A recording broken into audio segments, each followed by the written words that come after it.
When Bart was little, he starred in a breath freshener commercial that earned him a massive fortune. However, Homer blew the entire amount. When Bart found out, he was furious and gave Homer a severe beating. After Marge pulled Bart away, he fought hard to defend his financial rights, but That's right, you're mine till you're 18. Bart felt even more resentful after hearing Homer's excuses, so he decided to take Homer to court. Upon learning about Homer's terrible misconduct of embezzling Bart's money, the judge ruled that Bart would be emancipated from Homer's guardianship and awarded compensation for his losses. Bart was very satisfied with the verdict. The next day, he took his settlement money and went out to find a new place to live. Finally, Bart wouldn't have to worry about Homer putting him in a chokehold anymore. Homer's house got infested with termites, making the whole structure extremely fragile. It got so bad that Homer fell right through the second floor while using the toilet. Seeing the condition of the house getting worse by the minute, they quickly called an exterminator, but this guy didn't seem very competent at his job. Why do you always hire the cheapest guy? With no other choice, Homer's family decided to let him continue with the job. After finishing the extermination, he told them they couldn't move back in for 6 months. Upon hearing this, Homer took his family to a motel to find temporary shelter. However, just after they left, some bullies passed by and thought the fumigated house was a traveling circus. So, they sneaked in to play around, which led to...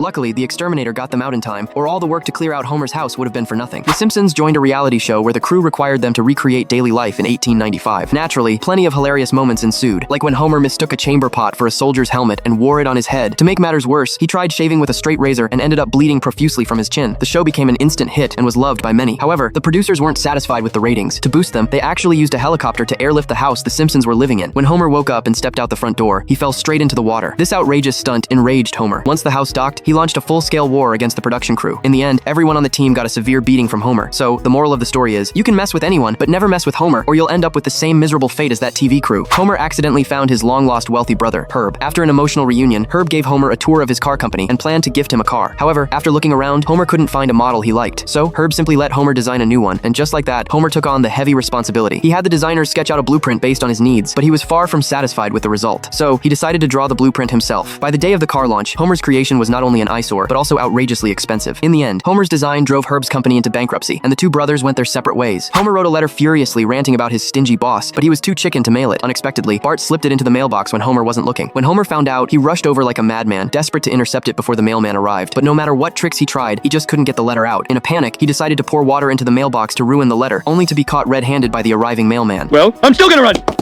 The letter was delivered to Burns completely intact. You stink and you smell like an elephant's butt!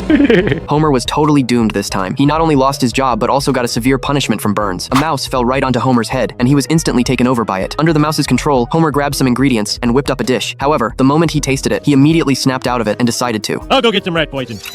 He took Maggie to the store to buy rat poison, but on the way back, the dog caused a ruckus and got them into a car accident. They drove straight off the bridge, car and all. When they got out to check, they were faced with a massive river. Well, how am I gonna get us all across this river? A boat! They finally managed to find a small boat to cross, but because Homer and Maggie were severely overweight, unlucky Homer just couldn't make it home. Can't someone help me with this puzzle? Abraham's health was failing, and on his deathbed, he told Homer that he had a half-brother. Upon hearing this news, Homer decided to... I'm going to find my brother. I don't care what it takes. Following the information Abraham provided, he went to the orphanage where his brother used to live, hoping to find some clues about him, but the gatekeeper informed him that the orphanage had been torn down 30 years ago. Homer was devastated. He thought he would never find any trace of his brother. Just as Homer was crying his eyes out over the dead end, Brother, where art thou? Take it easy, buddy. They moved across the street. Oh, sorry. he went to the neighboring orphanage to ask about his brother, but the director absolutely refused to reveal any information. Even when Homer tried to bribe the director with money, he still wouldn't say a word. In the end, Homer's hopeful journey to find his long-lost family ended in failure.